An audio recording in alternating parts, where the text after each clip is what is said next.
Teman-teman, pernah nggak sih kalian memikirkan sesuatu yang nggak ada ujungnya? Misalnya jumlah angka yang bisa kalian hitung atau jarak yang terus bisa diperpanjang tanpa batas? Nah, konsep ini sebenarnya ada di dalam matematika loh, dan kita biasa menyebutnya sebagai ketahinggaan. Hari ini kita akan bahas apa sih itu ketahinggaan dan bagaimana konsep ini digunakan dalam himpunan bilangan real, terutama pada selang interval. Yuk kita mulai dengan memahami definisinya. Yang pertama kita akan bahas apa sih itu ketahinggaan. Nah, ketahinggaan ini adalah sebuah konsep dalam matematika yang menggambarkan sesuatu yang tidak memiliki batas atau ukuran tertentu. Konsep ini digunakan untuk menyatakan besaran yang tidak terhingga, baik dalam konteks jumlah elemen dalam suatu himpunan maupun dalam analisis limit. Namun, penting untuk diingat ya bahwa ketahinggaan bukanlah bilangan, melainkan konsep atau batas. Artinya, kita tidak bisa memperlakukan ketahinggaan seperti angka biasa, tapi kita bisa menggunakannya untuk menggambarkan interval atau arah yang tak berujung. Nah, teman-teman, simbol ketahinggaan sering digunakan untuk menunjukkan batas-batas interval dalam garis bilangan real loh. Sekarang, mari kita lihat bagaimana konsep ini digunakan dalam konteks himpunan. Kali ini kita akan bahas himpunan tak hingga.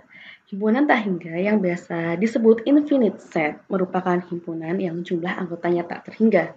Simbolnya yaitu seperti ini, digunakan untuk mewakili ketahinggaan dalam berbagai konteks. Selanjutnya, kita akan bahas selang interval dalam himpunan. Yang pertama ada selang terbuka di kiri.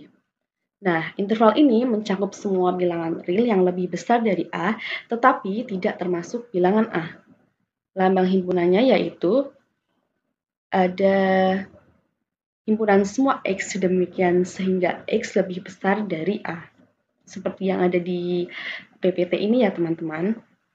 Nah, contohnya yaitu jika A sama dengan 3, maka bilangan seperti 4, 5, 6, dan seterusnya termasuk dalam himpunan tersebut, tetapi angka 3 tidak termasuk. Jadi, garis bilangan untuk interval ini dimulai di sebelah kanan A tanpa titik penuh. Selanjutnya, kita akan bahas selang setengah tertutup di kiri. Nah, selang ini tuh mirip dengan yang pertama, tetapi kali ini yang A itu termasuk dalam interval. Lambang himpunannya seperti itu ya teman-teman. Dan sebagai contoh, misal jika A sama dengan 3, maka bilangan 3, 4, 5, dan seterusnya semua masuk dalam interval ini. Selanjutnya ada interval setengah terbuka di kanan. Nah, ini tuh kebalikannya. Interval ini tuh mencakup semua bilangan yang kurang dari atau sama dengan B. Lambang himpunannya sebagai berikut itu, ya kan, itu lambang himpunannya ya. Nah, untuk contohnya, jika B ini sama dengan 5, maka bilangan 4, 3, 2, hingga bilangan negatif masuk ke dalam interval ini. Dan 5 juga termasuk ya. Selanjutnya ada selang terbuka di kanan. Selang ini serupa dengan yang sebelumnya, tetapi yang bilangan B ini tidak termasuk. Lambang himpunannya seperti itu. Nah, contohnya, jika B sama dengan 5, maka 4, 3, 2, dan semua bilangan yang kurang dari 5 itu masuk. Tetapi yang angka 5 itu tidak termasuk. Kemudian, yang terakhir ada selang terbuka di kedua ujung, yaitu minus tak hingga, tak hingga. Ini tuh adalah interval yang paling luas loh, mencakup semua bilangan real tanpa batas. Lambang himpunannya yaitu ada double R. Itu ya, double R. Contoh sederhananya yaitu bilangan seperti min 100, min 1, 0, 1, min 100. Nah, semuanya itu termasuk dalam interval ini. Teman-teman, selang interval itu membantu kita untuk mendefinisikan bagian tertentu dari garis bilangan real. Dengan memahami simbol dan notasinya, kita bisa lebih mudah menyatakan himpunan bilangan dalam konteks matematika. Teman-teman, setelah kita memahami konsep himpunan tak hingga dan juga definisi dari ketahinggaan, sekarang kita akan melihat bagaimana sih ketahinggaan digunakan dalam teori himpunan, terutama untuk menggambarkan kelompok bilangan yang tak berhingga jumlahnya. Yang pertama itu ada ketahinggaan dalam teori himpunan bilangan asli, dilambangkan dengan double N. Definisinya yaitu himpunan bilangan asli seperti bilangan asli, yaitu dari 1, 2, 3, dan seterusnya. Kemudian ada bilangan bulat yang disimbolkan dengan huruf double Z. Himpungan bulat itu termasuk semua bilangan yang merupakan bilangan bulat. Kemudian ada bilangan real. Nah, himpunan semua bilangan pada garis bilangan meliputi bilangan pecahan, desimal, dan bilangan bulat. Kemudian yang terakhir itu, kita itu bisa menyatakan bahwa himpunan tak hingga memiliki jumlah anggota yang tak terhingga ditulis sebagai N kurung buka A sama dengan tak hingga. N kurung buka A itu menyatakan banyaknya anggota himpunan A, sedangkan tak hingga itu menunjukkan bahwa jumlah anggotanya tak terbatas. Jadi teman-teman, dalam teori himpunan, ketahinggaan digunakan untuk menggambarkan jumlah anggota himpunan yang tak terbatas. Himpunan seperti bilangan asli, bilangan bulat, dan bilangan real adalah contoh-contoh himpunan tak hingga yang sering kita jumpai dalam matematika. Limit fungsi untuk X mendekati tak hingga atau X mendekati negatif tak hingga. Perhatikan contoh fungsi F berikut ini. Fx sama dengan 1 per X dan Gx sama dengan X per 1 plus X kuadrat. Tabel nilai-nilai X dan nilai-nilai fungsi Fx dan Gx adalah sebagai berikut. Nilai-nilai X dari 1, 2, 3, 5, 10, 100, 1000, 500.000 hingga 10 pangkat 6. Nah, kita substitusikan ke dalam rumus fx untuk mencari nilai fx-nya. Langsung saja kita substitusikan untuk x sama dengan 1, maka nilai fx-nya sama dengan 1 per 1. Sehingga hasilnya adalah 1. Jadi untuk nilai x sama dengan 1, maka nilai fx-nya sama dengan 1. Begitupun dengan nilai x sama dengan 2, sama kita substitusikan 1 per 2 sama dengan hasilnya setengah. Dan nilai x sama dengan 3, 1 per 3 sama dengan 1 per 3. Begitupun hingga 10 pangkat 6, fx-nya, nilai fx-nya sama dengan 1 per 10 pangkat 6. Nah, ini pun berlaku untuk fungsi gx. Untuk nilai yang sama, x sama dengan 0, 1, 2, 3, 5, 10, 100, 1000, hingga 10 pangkat 6. Apabila kita ingin mencari nilai fungsi gx-nya, kita substitusikan nilai x ke dalam fungsi gx. Misal kita ingin mencari nilai gx sama dengan 5. Nah, langsung saja kita substitusikan yaitu 5 dibagi 1 plus 5 pangkat 2, 5 kuadrat. Jadi hasilnya 5 per 26.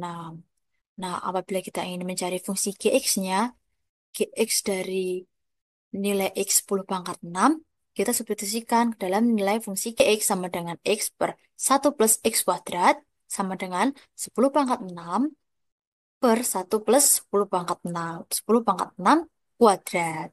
Nah, hasilnya itu 10 pangkat 6 per 1 plus 10 pangkat 12. Nah, mudah difahami kan bahwa semakin besar nilai X, maka nilai Fx semakin dekat dengan 0. Dan semakin besar nilai X, maka nilai Gx semakin dekat dengan 0.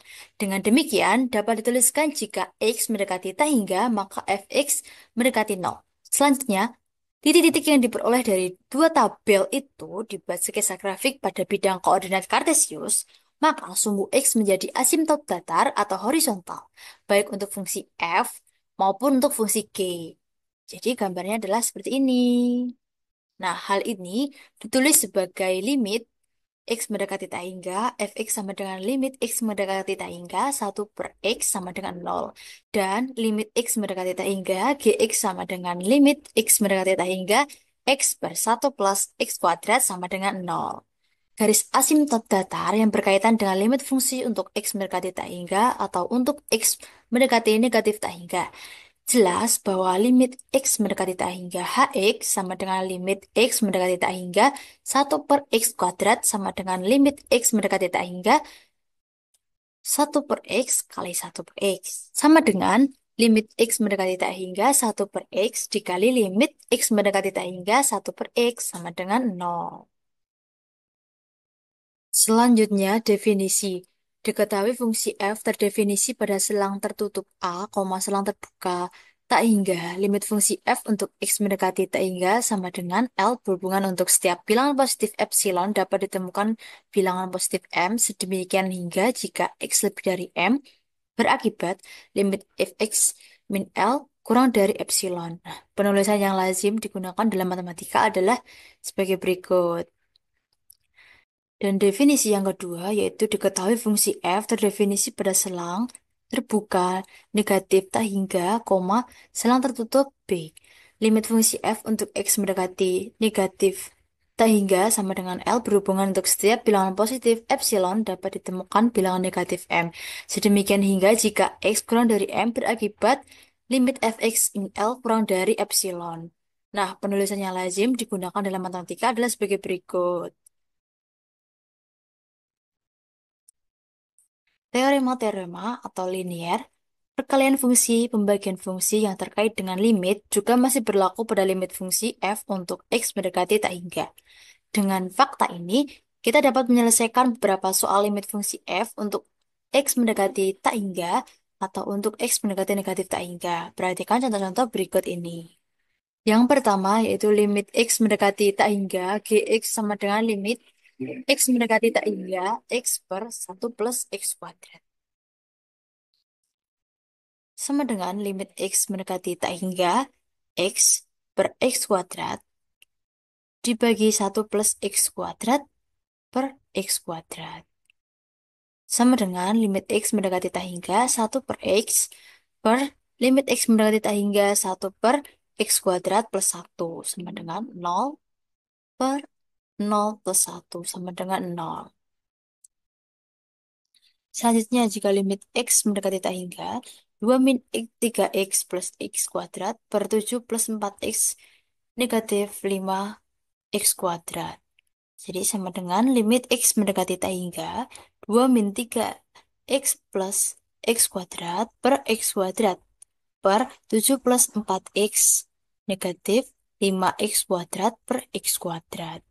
Nah, selanjutnya limit x mendekati tak hingga 2 per x kuadrat dikurangi limit x mendekati tak hingga 3 per x plus limit x mendekati tak hingga 1.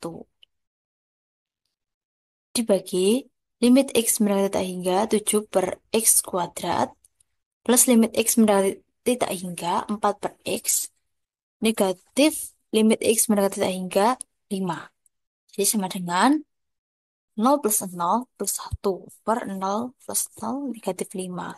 Jadi hasilnya negatif 1 per 5.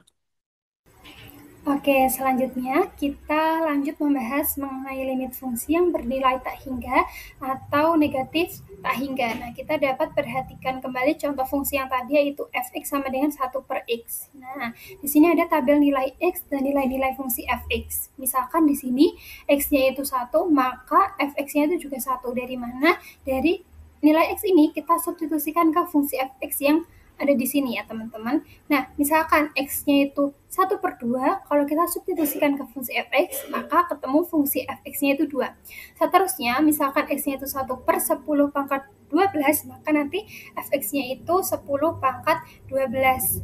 Nah, begitu seterusnya sampai tak hingga. Sehingga kita dapat simpulkan untuk nilai x mendekati 0 dari kanan, maka nilai fx-nya itu akan sama dengan positif tak hingga. Selanjutnya, dengan demikian juga untuk nilai x yang mendekati 0 dari kiri.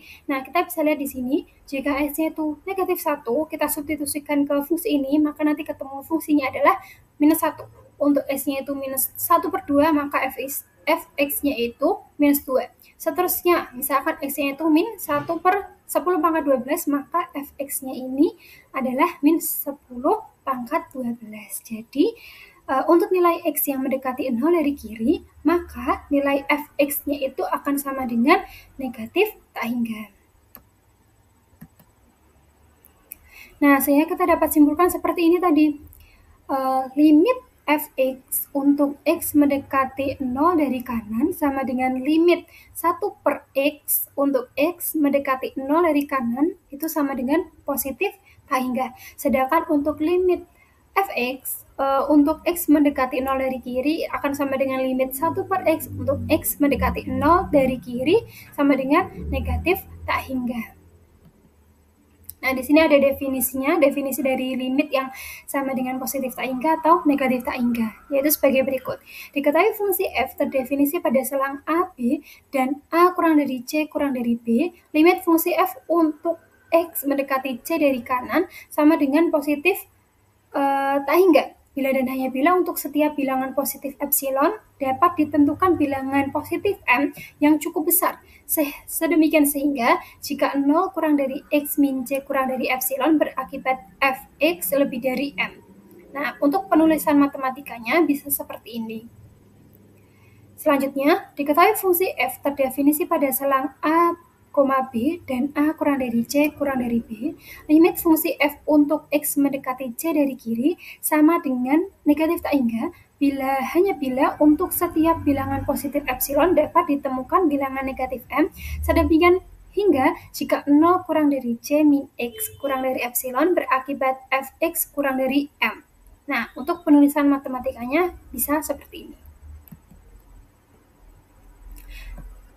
Lalu di sini terdapat latihan soal yang teman-teman bisa coba, tapi akan kami contohkan untuk contoh penyelesaian. Misalkan saya ambil contoh soal yang pertama ya. Di sini ada limit 3 min 2x per 12 plus x untuk x mendekati tak hingga. Nah, langkah-langkah penyelesaiannya yang pertama adalah identifikasi dulu bentuk limitnya. Nah, untuk x mendekati tak hingga, pembilang 3 min 2x dan penyebut 12 plus x itu keduanya menuju nilai tak hingga. Maka nilai ini akan berbentuk minus tak hingga per tak hingga. Kenapa bisa seperti itu? Karena di sini 3 itu kan sudah konstan ya teman-teman. Sedangkan min 2x ini koefisiennya itu di sini ada negatif, lalu x-nya ini kan akan sangat besar. Sehingga jadinya negatif tak hingga seperti itu. Sedangkan yang bawahnya ini adalah 12 plus x, 12-nya itu konstan, tetapi x di sini yang bernilai positif itu dia sangat besar sehingga kita ibaratkan seperti dia itu tak hingga gitu. Jadi minus tak hingga per positif tak hingga. Nah, selanjutnya karena hasilnya seperti itu, maka kita dapat membagi setiap suku dengan pangkat yang tertinggi dulu. Jadi di sini kita bisa lihat pangkat tertingginya itu hanya x pangkat 1 ya.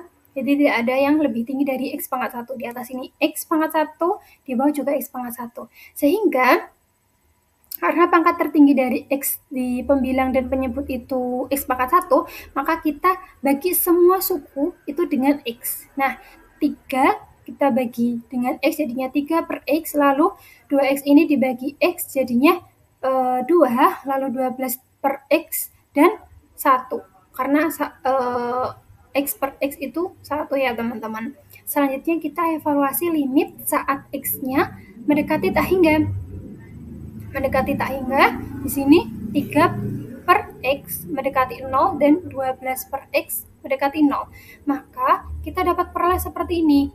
Kita ganti nilai x-nya itu menjadi 0. Jadinya 3 per 2 min 2 per 12 per x plus 1. Jadinya 0 min 2 per 0 plus 1 sama dengan min 2. Jadi jawaban dari nilai limit x mendekati tak hingga dari 3 min 2x per 12 plus x untuk x-nya mendekati tak hingga itu adalah negatif 2. Nah, teman-teman nanti bisa coba soal-soal yang lainnya.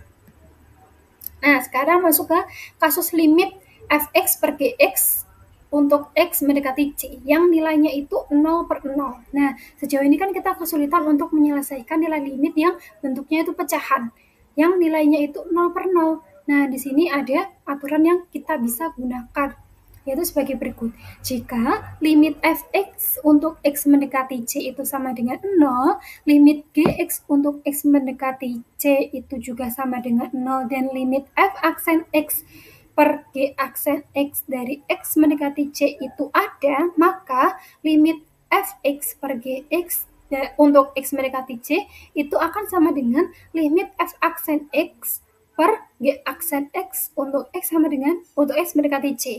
Nah, sehingga dapat kita simpulkan bahwa untuk fungsi pecahan yang berbentuk pecahan, misalkan di sini limit fx per gx untuk x mendekati c itu yang nilainya 0/0, itu kita dapat selesaikan menggunakan nilai limit turunan dari fungsi f dan fungsi g. Nah, ini juga cara ini juga dapat digunakan lebih dari satu kali, asalkan 3 syarat di atas itu harus dipenuhi. Oke, kita masuk ke contoh soalnya. Misalkan di sini yang A ya, teman-teman. Limit sin x per x untuk x mendekati 0. Nah, kita tahu bahwa tadi kan pecahan ya, teman-teman. Kalau ini kita langsung substitusikan, itu kan nanti hasilnya 0/0. Sedangkan kita harus mengubah dulu, caranya bisa memakai aturan yang tadi. Kita turunkan. Nah, turunan dari sin x ini apa?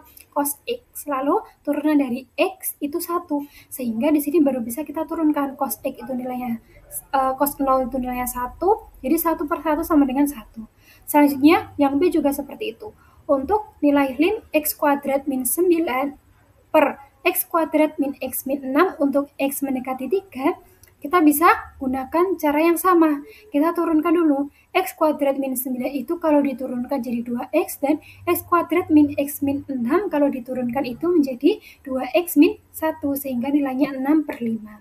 Untuk yang C juga sama seperti itu ya, teman-teman. Nah, di sini nih penyelesaian yang bagian D, ini ada yang salah. Mengapa? Nah, kalian bisa coba ya. Dan jangan lupa tentang syaratnya yang tadi. Oke.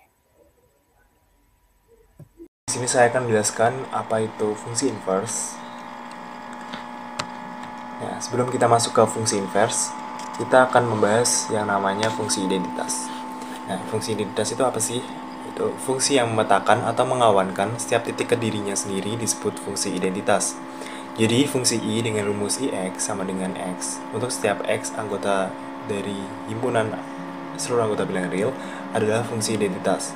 Pengembangan dari pemahaman fungsi identitas yaitu fungsi inverse. Jadi di sini mengapa kita membahas fungsi identitas, dikarenakan fungsi identitas itu berkaitan dengan fungsi inverse atau sebaliknya. Lalu selanjutnya kita masuk ke definisi dari fungsi inverse. Diketahui A, B itu merupakan subhimpunan dari seluruh anggota bilangan real, dan fungsi F itu adalah fungsi A menuju B. Nah, jika terdapat fungsi G yang merupakan range dari fungsi F menuju A, sedemikian hingga Gfx sama dengan X untuk setiap X anggota A, maka fungsi G disebut fungsi inverse dari F. Biasa ditulis G sama dengan F inverse atau F pangkat min 1 itu dapat kita sebut F inverse. Mudah dipahami bahwa jika G sama dengan F inverse, maka untuk setiap X sama dengan anggota A, berlaku Y sama dengan Fx. Jika dan hanya jika GY sama dengan F aksen F inverse Y sama dengan X. Ingat bahwa F inverse atau F pangkat min 1 itu bukan 1/F. Dengan demikian, kita peroleh Gfx sama dengan F inverse Fx sama dengan F inverse dikali Fx sama dengan X sama dengan Ix untuk setiap X anggota A. Nah, dapat kita lihat pada gambar berikut. Ini merupakan himpunan A dan ini himpunan B, di mana ini adalah fungsi A menuju B. Nah, fungsi inverse itu merupakan fungsi pembalik atau fungsi yang membalikan. Jadi, fungsi yang membalikan dari B ke A. Jadi, yang sebelumnya F itu yang merupakan dari fungsi A menuju B, maka F inverse atau F inverse atau fungsi inverse itu adalah fungsi kebalikannya. Jadi, dari B ke A. Lanjut kita ke contoh. Nah, untuk contoh, di sini diketahui A sama dengan himpunan untuk setiap X anggota dari himpunan bilangan asli, di mana X kurang dari sama dengan 10, dan B itu merupakan himpunan untuk setiap X anggota dari seluruh anggota bilangan real, himpunan anggota bilangan real, di mana X itu terletak di antara 1 sampai dengan 31 dan IX sama dengan X. Nah, jelas bahwa I1 itu sama dengan 1 karena kita dapat dari IX sama dengan X, sehingga I1 sama dengan 1, I2 sama dengan 2, I3 sama dengan 3, dan seterusnya hingga I10 sama dengan 10. Dan dapat kita sebut bahwa range I itu sama dengan A. Kenapa A? Karena itu dibatasin 10. Oke, benar-benar. Lalu untuk fungsi-fungsi f, di mana f itu adalah a menuju b dan g itu a menuju b, dengan rumus fx sama dengan 3x plus 1 dan gx dengan rumus sama dengan 5 min sepertiga x, maka F1 diperoleh F1 sama dengan 4, F2 sama dengan 7, F3 sama dengan 10, sampai F10 sama dengan 31, dan G1 sama dengan 14 per 3, G2 sama dengan 13 per 3, G3 sama dengan 4, sampai G10 sama dengan 5 per 3. Sehingga diperoleh range dari F itu sama dengan 4, 7, 10, 13, sampai 31. Itu merupakan subhimpunan dari B, dan range dari G itu sama dengan 14 per 3, 13 per 3, 4, 11 per 3, sampai dengan 5 per 3. Itu merupakan subhimpunan dari B. Inverse dari F adalah F inverse. Nah, hal tersebut dapat dicari dengan cara berikut. Caranya kita langsung misalkan, yaitu kita misalkan fx sama dengan y sama dengan 3x plus 1, dan gx sama dengan z sama dengan 5 min sepertiga x. Nah, kita misalkan dulu. Lalu maka y min 1 sama dengan 3x sedemikian hingga, atau jika dan jika x sama dengan y min 1 per 3 sama dengan f inverse y. Nah, jadi di sini tujuannya adalah kita ubah dari y sama dengan 3x plus 1, kita tarik yaitu x-nya, sehingga didapat bahwa x itu sama dengan y min 1 per 3. Itu dapat kita sebut sebagai f inverse atau fungsi inverse. Nah, lalu selanjutnya kita ke z, yaitu z min 5 dari z sama dengan 5 min 1 per 3x. Kita peroleh z min 5 sama dengan min 1 per 3x, sehingga kita peroleh lagi yaitu x sama dengan 15 min 3z. Itu merupakan g inverse z. Nah, jadi kita dapatkan bahwasanya f inverse x itu sama dengan x min 1 per 3, dan g inverse x itu sama dengan 15 min 3x. Oke, baik. Di sini saya akan menjelaskan mengenai materi fungsi trigonometri. Nah, untuk yang pertama yaitu adalah konsep fungsi trigonometri. Nah, untuk memahami konsep fungsi trigonometri ini, kalian harus perhatikan lingkaran berjari-jari satu atau lingkaran satuan berikut. Nah, konsep fungsi trigonometri ini merupakan perbandingan antara dua sisi dalam segitiga yang terbentuk pada lingkaran satuan itu.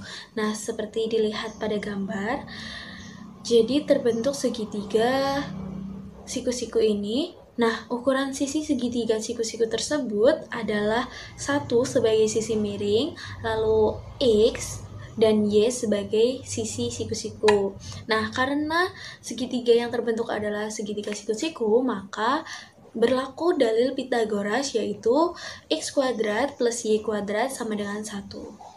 Nah, oke, lanjut untuk definisi. Yang kedua adalah definisi. Nah, tadi diketahui ukuran sudut yang di hadapan sisi Y adalah alfa, maka didefinisikan sin alfa sama dengan Y, cos alfa sama dengan X, tangen alfa sama dengan Y per X, kosekan alfa sama dengan 1 per Y, lalu sekan alfa sama dengan 1 per X, dan kotangen alfa sama dengan X per Y. Nah, dengan demikian berlaku bahwa X kuadrat plus Y kuadrat sama dengan 1, di mana X adalah sin alfa dan Y adalah cos alfa, maka sin alfa kuadrat ditambah cos alfa kuadrat sama dengan sin kuadrat alfa plus cos kuadrat alfa sama dengan 1. Oke, dan berlaku pula tangen alfa yaitu Y per X, di mana Y adalah sin alfa dan X adalah cos alfa, maka tangen Y adalah sin alfa per cos alfa. Lalu kosekan alfa sama dengan 1 per Y, maka Y adalah sin alfa, maka kosekan alfa sama dengan 1 per sin alfa. Lalu sekan alfa sama dengan 1 per cos alfa, dan kotangen alfa sama dengan kosekan cos alfa per sin alfa. Nah, berikut ditampilkan pula tabel yang menyajikan nilai sin alfa dan cos alfa untuk beberapa sudut istimewa. Sudut istimewa itu ada 0, 30, 45, 60, dan 90 derajat. Nah, bisa dilihat tabelnya seperti ini. Lalu lanjut, Kita akan bahas teorema pada fungsi trigonometri. Yang pertama itu adalah teorema sin alfa ditambah beta sama dengan sin alfa cos beta ditambah cos alfa sin beta. Nah, sebagai mahasiswa matematika, kita nggak boleh langsung pakai rumus ini. Kita harus buktikan dulu teoremanya itu betul atau tidak. Nah, untuk membuktikan teorema tersebut benar atau tidak, kita menggunakan segitiga PQR, di mana kita menarik garis tinggi dari P ke O sehingga membentuk garis T. Nah, setelah kita mempunyai segitiga PQR dan tingginya PO tadi, kita punya bahwa sin alfa sama dengan X per R, di mana alfanya itu berada pada sudut QPO. Nah, di sini ada sudut alfa, lalu rumus sin itu adalah sisi depan dibagi sisi miring. Nah, sisi depan dari alfa itu adalah X, sedangkan sisi miringnya adalah R, maka sin alfa sama dengan X per R. Nah, berlaku pula untuk sin beta, di mana beta itu adalah pada segitiga yang satunya, pada segitiga POR, yaitu pada sudut OPR. Nah, pada sudut beta ini, sin itu berlaku depan per miring, sama dengan yang tadi. Jadi, depannya adalah Y, miringnya adalah Q. Nah, untuk cos itu perbandingannya adalah samping per miring. Maka samping dari alfa itu adalah T, dan miringnya adalah R. Maka cos alfa sama dengan T per R. Berlaku juga untuk cos beta. Nah, sampingnya itu kan sama T, dan miringnya adalah Q. Maka cos beta itu sama dengan T per Q. Nah, paham ya? Untuk selanjutnya, nah, setelah diperoleh rumus-rumus tadi, maka diperoleh bahwa sudut OPQ, sudut OPQ ini, nah OPQ atau sudut alfa itu sama dengan alfa, sudut OPR sama dengan beta, PQ sama dengan R, PR sama dengan Q, O sama dengan X sama dengan R sin alfa. Nah, X sama dengan R sin alfa ini dari mana? Dari tadi kan kita punya bahwa sin alfa sama dengan X per R. Nah, kita pindahkan R-nya ke sin, berarti kan dikali. Nah, jadi X sama dengan R sin alfa, seperti yang ada di sini. Nah, RO juga sama. Tadi kan sin beta sama dengan Y per Q. Maka Y sama dengan Q kali sin beta. Yang PO tadi kan antara cos alfa dan cos beta itu sama-sama T pembilangnya. Maka kita bisa satukan T sama dengan R cos alfa sama dengan Q cos beta. Nah, setelah itu kita mencari luas dari segitiga PQR dengan cara menjumlahkan luas segitiga POQ dan luas segitiga POR.